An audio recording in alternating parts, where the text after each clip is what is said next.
Hello Noggers, and welcome to the deleted scenes behind the scenes video for OSW 102 and 103, Fall Brawl and the Nitro afterwards. Feeling pretty relaxed at the moment, so you'll excuse my more laid back demeanour in this one. Bonus, it'll help differentiate between me talking right now and my voice on the show. In this vid, we'll go, it's your boy Jay Hunter, obviously. In this vid, we'll go through YouTube Ska, the people who worked on all the bits that helped bring the episode to life, and the bits cut from the episode itself. The recording session is about 3.5 hours long, but I trim it down to about half that, to keep up the pace, keep it light and interesting, and hopefully keep you engaged for the full 100 minutes. So let's get to it, starting with Fuck You YouTube.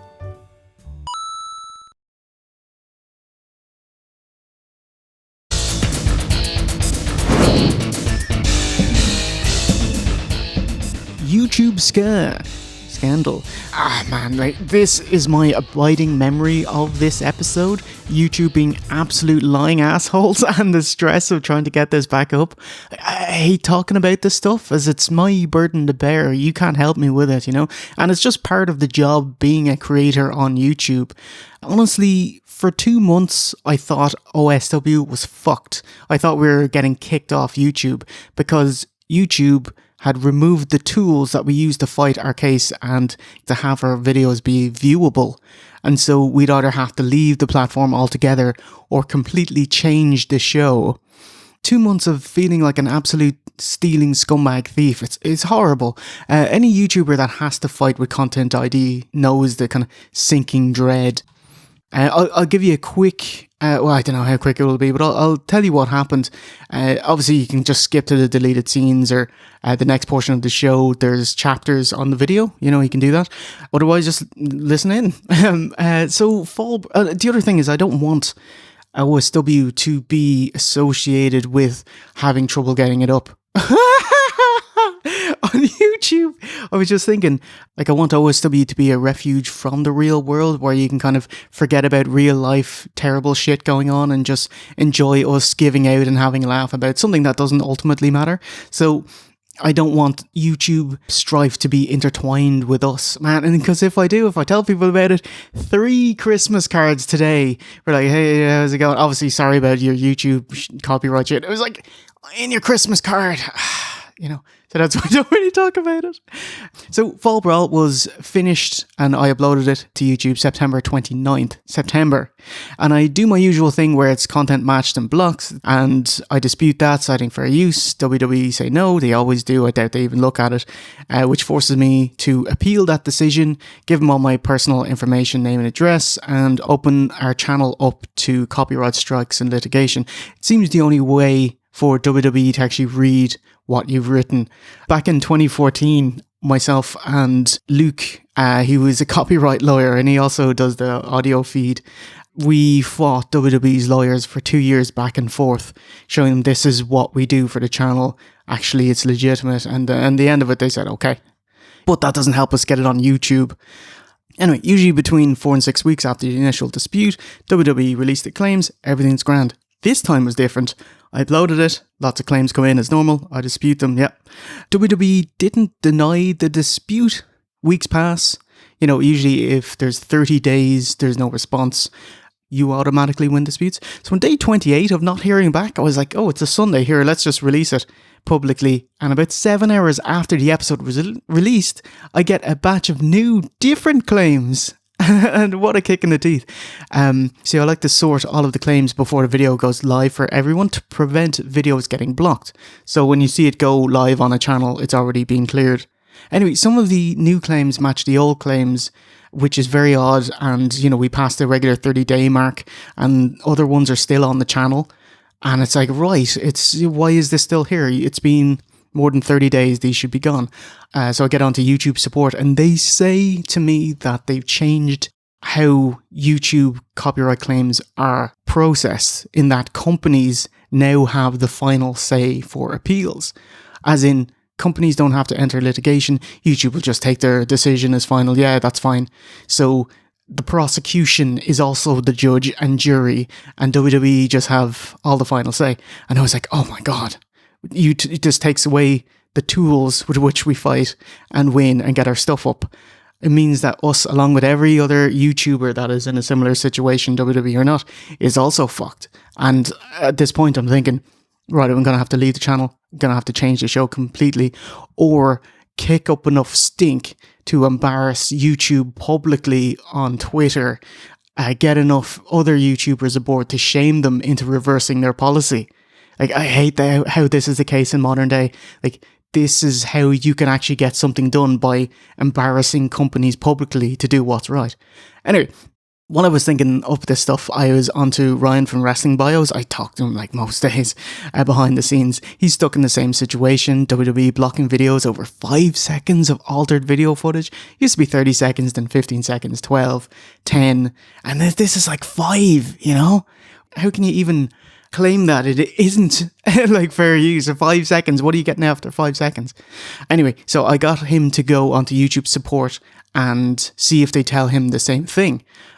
This time, they tell him, oh yeah, there's a bug in the copyright system, but it should be fixed now. Yeah, go ahead and appeal it. And so he tells me that, and I do it, and it's like, hang on, it's going through now, because previously it didn't. Which explains why certain claims were on the channel longer than 30 days. Like, if WWE never got them, this is all us talking it through, because no one tells you anything. But if WWE didn't get them, of course, they can't respond to them, which would explain why they were taking a couple of weeks to get back to us completely.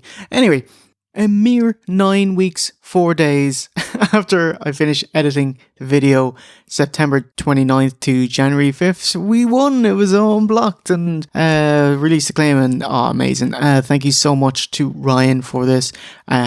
Jesus, like, he was invaluable here. I was going fucking insane, man. And there's such a small pool of people you can ask who have this very specific problem, you know? And thank you so much, Ryan. You're a good dude. And check out Wrestling Bios. Yeah, it's you want to get jammed up? I love. He's even got a new Bret Hart t-shirt. And his homemade jam. Anyway, yeah, check out Wrestling Bios if you haven't seen it already. Ryan, mate, a winner is you.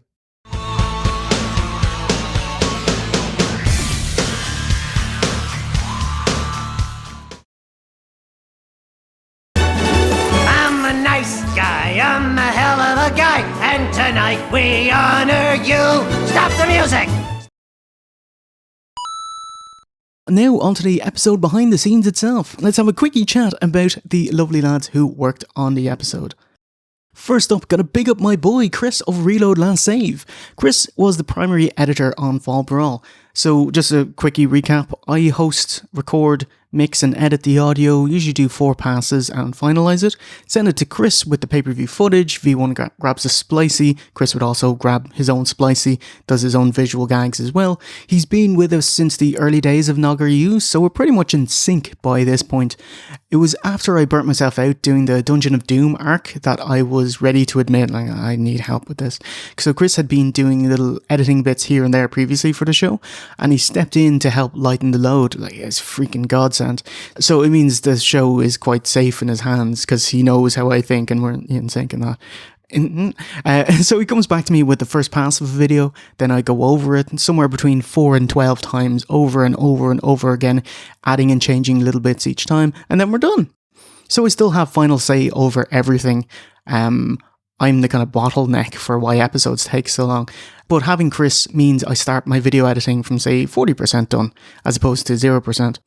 Hopefully you can see a marked difference between the Dungeon Doom arc and the TNA arc and the early Lex Express to the recent stuff like The Hobbit and AEW, just kind of new levels of complexity and production as the team grows.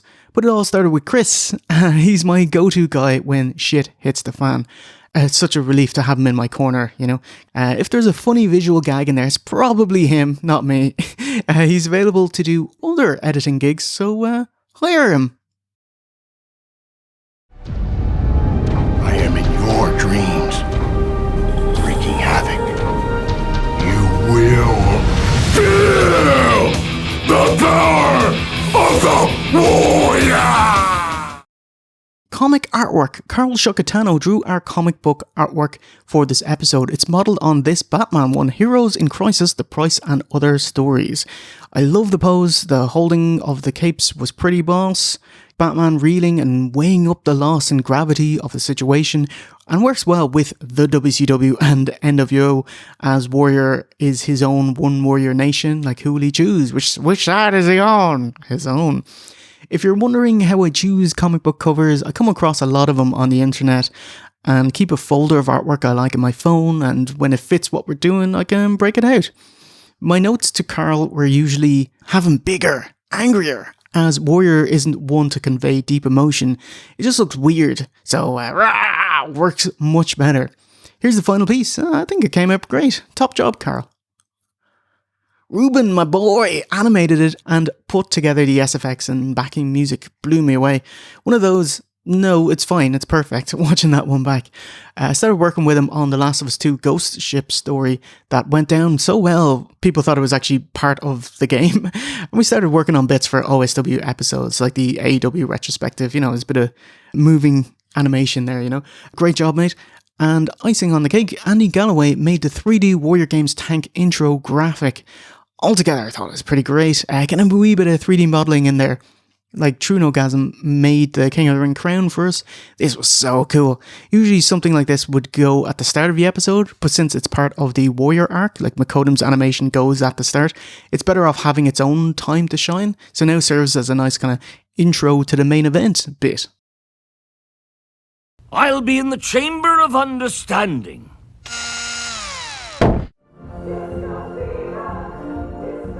Disco Inferno's Chamber of Understanding. I saw this on YouTube with another song by Access Videos, and I thought it would be hilarious with Disco Inferno's theme song. Dan McRae, who sources the random splicey scene at the start of newer OSW episodes, got a ton of Disco Inferno footage, and Chris from Reload Last Save compiled it into a music video. Chris made his own trippy purple haze dome overlay. I gave him notes editing, but he did a great job. Not many changes needed, like stop tapping your feet at the end of the song. I think it came out great. I held off actually releasing the entire this music video, until Fall Brawl was back online, so it'd be a nice way to tell people and also get the full video out there. Yeah, it was a nice twofer. Disco fever, yeah, yeah, yeah, yeah. Disco fever, disco fever, disco fever, yeah, yeah, yeah, yeah. Dr. Joey Magnum made the different eras of Jericho 2K19 footage that you see throughout this video. He also created the Brett NWO Pink and Black 2019 skit, which is a great splicey gag. I love that we can do this. Like, whenever the audio is finished, I get onto editors, artists, animators, try to give them as much time as possible. This one has the lads coming out to the NWO Japan theme.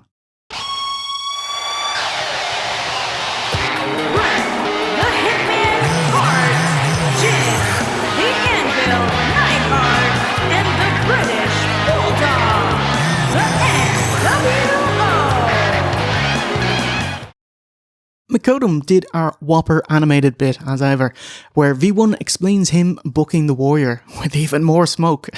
Part of the decision of what gets animated is if there's any footage we're talking about, and if the chat itself is quite visual, like a bit wacky, that's suited to being animated, like a cartoon. V1 talked about multiple warriors and smoke and appearing in the rafters and backstage, and the diddling by warriors, so it was an easy choice. The runner-up to it was OC's telling us about his EFED, you know, when he did his own EFED, which I didn't even know about. But I thought this one was more suited to it. Small note, the initial draft had myself and OC wearing masks, but I felt it was too real a choice, like reminding you of the fucking state of the world in 2021 when it was made. I want OSW to be a reprieve from reality, and also this booking would have taken place in 1998 WCW, so cut that out. Warrior was also in shorts, but I like his white jeans better. Mr. Nice Guy did that fun spooge tea kind of throwing card animation. It was much nicer than what I could do. For funsies, he also made a milk one, which absolutely did not make it into the episode. But here you go.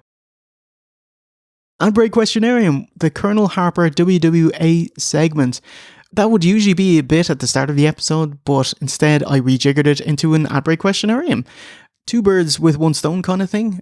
So cool to hear. Flipped with all the references. Just, oh man, kind of coat to you, Colonel Harper. I mean, you've seen better days, Shane. However, Shane Douglas, an expert at having a moan. And I love he made a t-shirt of it as well. Here, put it on. It's great. If you want to sell that t-shirt, very welcome, mate. And lastly, before the deleted scenes, Aftermath Soul Calibur footage. Moonlight Strider made us 3 in Soul Calibur 6. Even though I love seeing us in 2K19, it was also really cool to see us outside the wrestling verse and into video games in general. Moonlight Strider did an amazing job here. It was fun to see what little bits he'd add in, like V1's even got his sandals. Show me! This is KO! Oh, by the way, if there's any creative character in a game you're playing, please make us and record footage of it, and I'll try include it in an episode. Doesn't have to be fighting, just whatever, it'd be great. And now, onto the deleted scenes. The black and white footage denotes it's the lead-in footage used in the episode, and then in colour is the bit that you didn't see, mostly. Also, to distinguish my voice right now versus me on the show, there's also a bit of mild spaceship rumbling underneath. Yeah, nice little rumble, you like that? Most of the bits trimmed were done to tighten up the show and keep it motoring along. Some of the bits, like the Scott Hall stuff, I felt was already mentioned, and hammering it a second and third time brought the mood down. Hey, Sean. What, Raves? Your heart still beating? Wait a minute. Yeah. Here, take half of this. It's really bad. It's really tasteless. He just shouldn't be allowed back on TV until he's been to AA and he's got his chip saying he's sober for 90 days minimum. I have to say, although it's quite tasteless, it's executed really well. Hall's very talented. I would believe, this is compelling television. Yeah. He sells it quite well. How you do, V1? Not too bad. Cade le crack. Cade le crack. The crack is 90. I don't know the Irish word for 90 anymore.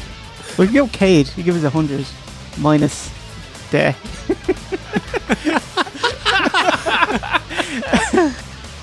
OSW 101. Lots of love for the AOL Vince. It's such bollocks. I fucking love it. And he's just talking to himself, going insane. Fucking bastards. Really, yeah, really angry that they're not. I made the BBC.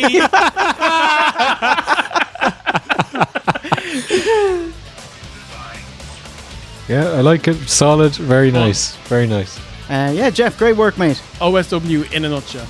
Yeah. Take something stupid, turn it into bollocks. Yeah. Yeah. Profit. Talk to me, warriors! It's professional wrestling's most dangerous night! It's the most dangerous night of the year. WCW fired him via FedEx. Pretty horrible. He was out for another couple of months, and then he showed up in WWF in September 99. Wow.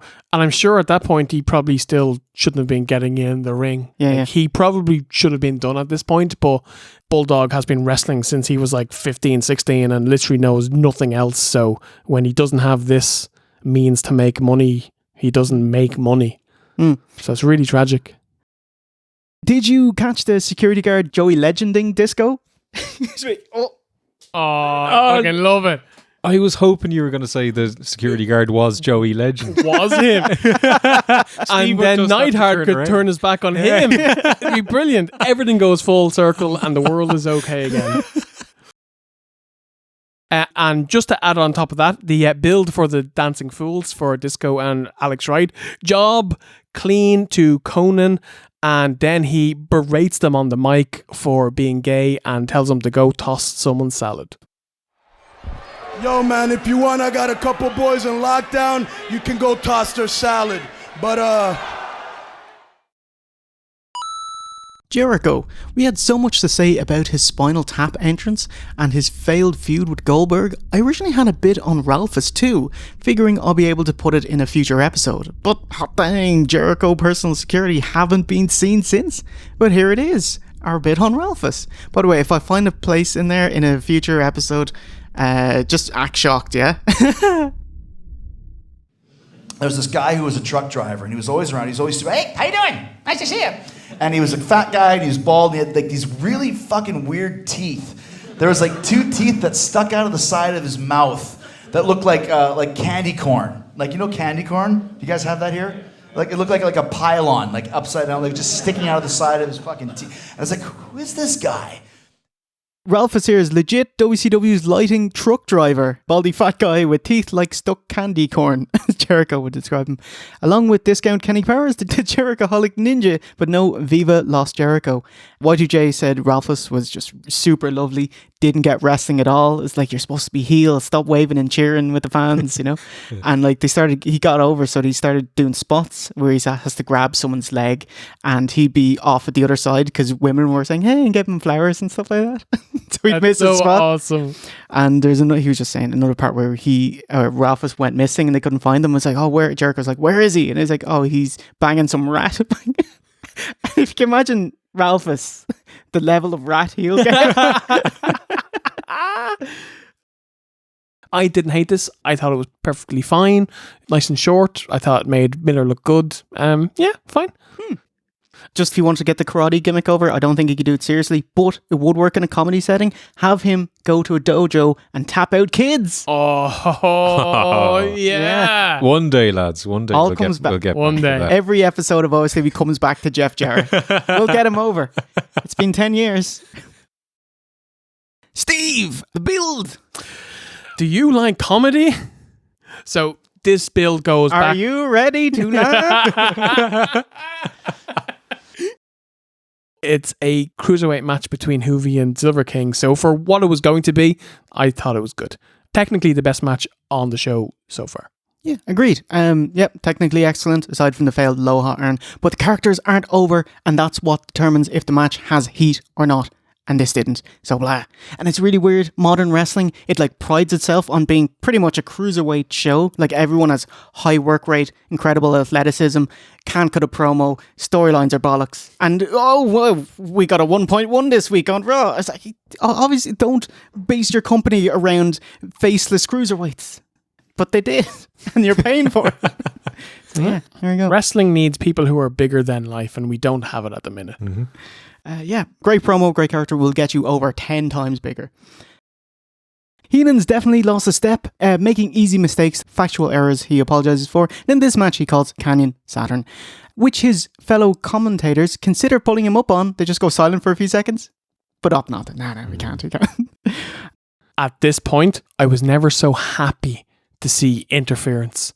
I thought up until this point, this match was dog shit. Like, big pile of nothing happening over the space of 11 minutes. RTE News. I can't believe I got to splice in a bit of RTE News with the guy who fakes typing on the keyboard.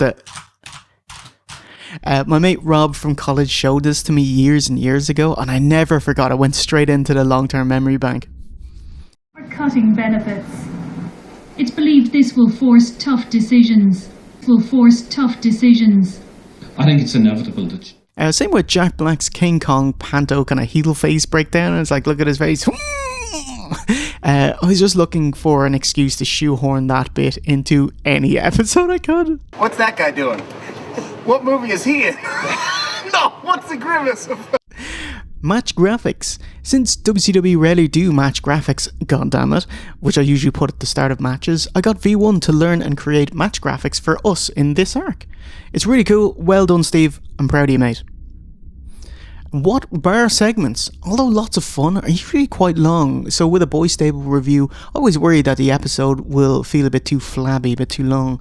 We didn't do one in this episode, but I acknowledged it by shoehorning what bar is Silver King? He's not wearing silver, as the blow-off.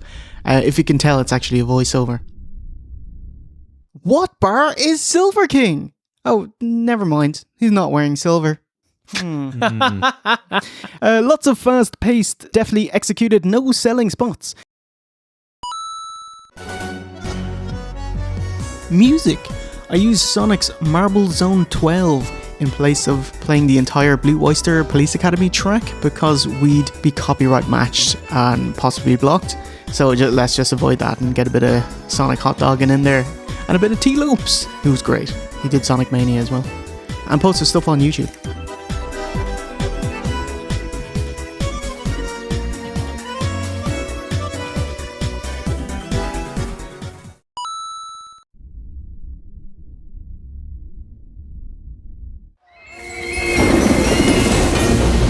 The shadows have unleashed a forgotten soul. Fun late 90s CGI Halloween Havoc commercial with a subtle warrior logo in there. I was like, oh, what? It's coming. I was hyped because I love their expensive sets and they have a massive kind of demon and a huge pumpkin. Yeah, and it's like, oh man. You like the flibbly arms and all that? It's like, I bet that costs like $250,000 or something. Call your cable or satellite company to order now. Top 7 Lodi signs. My top 5s, top 10s, they're supposed to be piss takes of the whole top 10 culture on YouTube.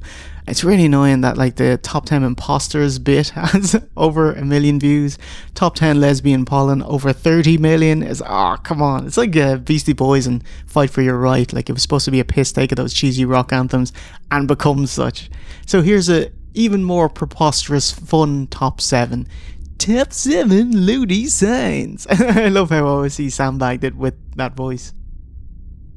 And lastly here, the Terminator Thrust is an amazing 40 seconds bit that is just pure uncut OSW. It's not a deleted scene, but still. Random thing with no bearing on the actual match. It's a big deal to us, a pin escape. And we squeeze a laugh out of it.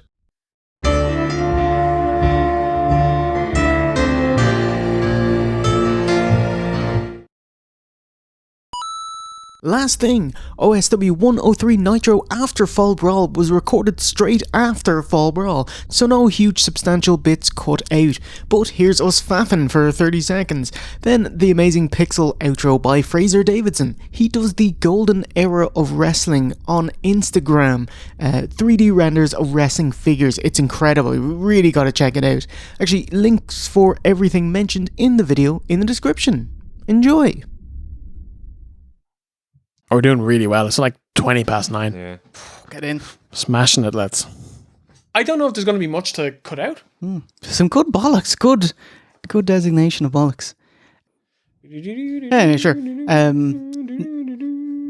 Nitro after Nitro after Warrior Games. You are not going to give that No. up, are you?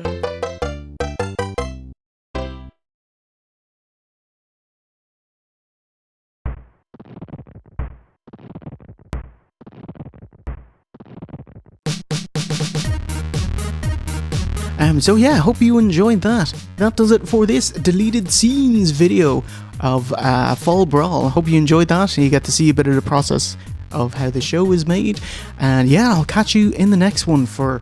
you're gonna have to find out. I just clicked the link. Anyway, thank you so much for supporting OSW and me personally as well. Like, that you guys have our back literally makes my days brighter. I walk straighter because you guys have my back. Anyway, I'll catch you again for the next one. Before I get too soppy, I'll leave it. So it's a goodbye from me, Jay Hunter, and me, Jay Hunter, and me, Jay Hunter. And remember, a winner is you.